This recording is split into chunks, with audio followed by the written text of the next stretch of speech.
एक बार फिर सड़कों पर उतरा मध्य प्रदेश का हिंदू समाज। पहलगांव नरसंहार को लेकर हिंदू समाज ने जताया आक्रोश। आतंकी हमले से पूरे देश में पसरा शोक। गोली मारो सालों को। मुर्दाबाद मुर्दाबाद पाकिस्तान मुर्दाबाद पाकिस्तान मुर्दाबाद मुर्दाबाद मुर्दाबाद। बीते दिनों 22 अप्रैल को हुए पहलगांव में नरसंहार को लेकर मध्य प्रदेश के अलग अलग कोनों से तस्वीरें सामने आ रही हैं, जहां पर हिंदू समाज आक्रोशित होकर अब सड़कों पर उतर आया है। समाज का ये कहना है कि जम्मू कश्मीर के पहलगांव में जो नरसंहार हुआ, जिस प्रकार से पर्यटकों को देख देख कर चुन चुन कर गोली मारी गई, जिस प्रकार से उनका धर्म पूछकर उन्हें मौत के घाट उतारा गया, ये असहनीय है, जिसको लेकर के सारा का सारा हिंदू समाज अब भारत सरकार से कड़ी कार्रवाई करने की मांग कर रहा है। इन दिनों पूरे मध्य प्रदेश से इस प्रकार की अलग अलग तस्वीरें सामने आ रही हैं, जहां पर हजारों की संख्या में ज्ञापन सौंपा जा रहा है, जहां पर युवा तरुणाई आतंकियों का पुतला फूंक रही हैं। उनका ये कहना है कि एक माँ ने अपने बेटे को खो दिया है, एक बहन ने अपने भाई को खो दिया है, एक पत्नी ने अपने सुहाग को खो दिया है। सड़क पर उतरे लोगों का ये कहना है कि बार बार ये कहा जाता है कि आतंकवाद का कोई धर्म नहीं होता। अगर आतंकवाद का कोई धर्म नहीं होता तो आखिर क्यों इन पर्यटकों से इनका धर्म पूछा गया और धर्म बताने के बाद उन्हें गोली मार दी गई।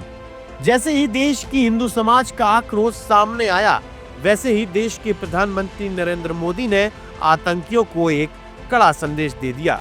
प्रधानमंत्री मोदी ने अपनी रैली के दौरान कहा कि आतंकियों को मिट्टी में मिलाने का समय आ गया है। इन आतंकियों को कल्पना से भी बड़ी सजा मिलेगी।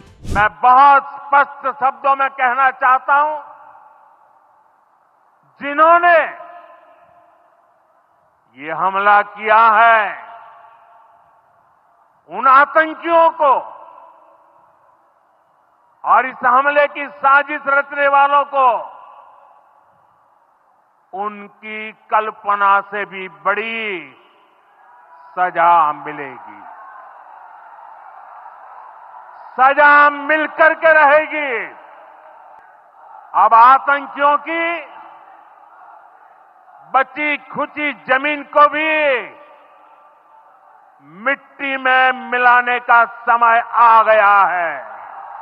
इस प्रकार की घृणात्मक तस्वीरें बार बार देखने को मिलती हैं कि किस प्रकार से देश में रह रहा बहुसंख्यक समाज, मतलब हिंदू समाज के ऊपर लगातार टारगेट कर हमला किया जा रहा है।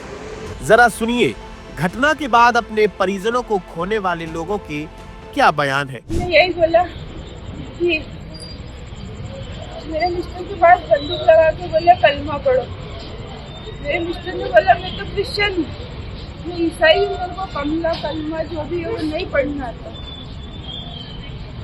और बस इतना बोला मेरे पति ने, उनको ऐसे धक्का दिया और बंदूक मार दी बिल्कुल सीने पे। मेरे पति ने वही हम जैसे पहुंचे ना, हमें भूख लगी थी तो हम खाना खाने के लिए गए। अचानक से वो कुछ गोलियों की आवाज आई, हम सब भागे। इतने टाइम में वो टेररिस्ट लोग हमारे सामने आ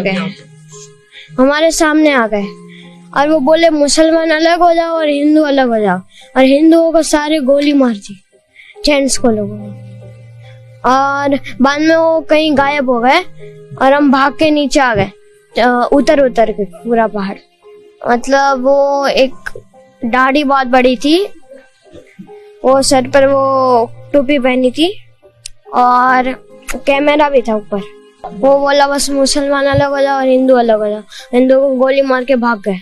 एक मासूम बच्चा जिसके सामने उसके पिता को आतंकियों ने गोली मार दी। एक बिलखती रोती महिला जिसके सामने उसके पति को गोली मार दी। इस प्रकार के विभत्स दृश्य आपको झकझोर कर रख देते हैं। एक पर्यटक के तौर पर आप भी कभी कश्मीर घूमने गए होंगे, लेकिन इस घटना के बाद भी देश के कुछ लोग लगातार गंगा जमुनी तहजीब की चर्चा करते नजर आ रहे हैं। आप जुड़े रहिए हमारे साथ, देखते रहिए आयुध। आप हमारे चैनल को सब्सक्राइब कर सकते हैं। हम फेसबुक, इंस्टा, यूट्यूब, ट्विटर हर जगह मौजूद हैं। आपका बहुत बहुत धन्यवाद। लगातार जुड़े रहने के लिए आयुध को सब्सक्राइब जरूर करें।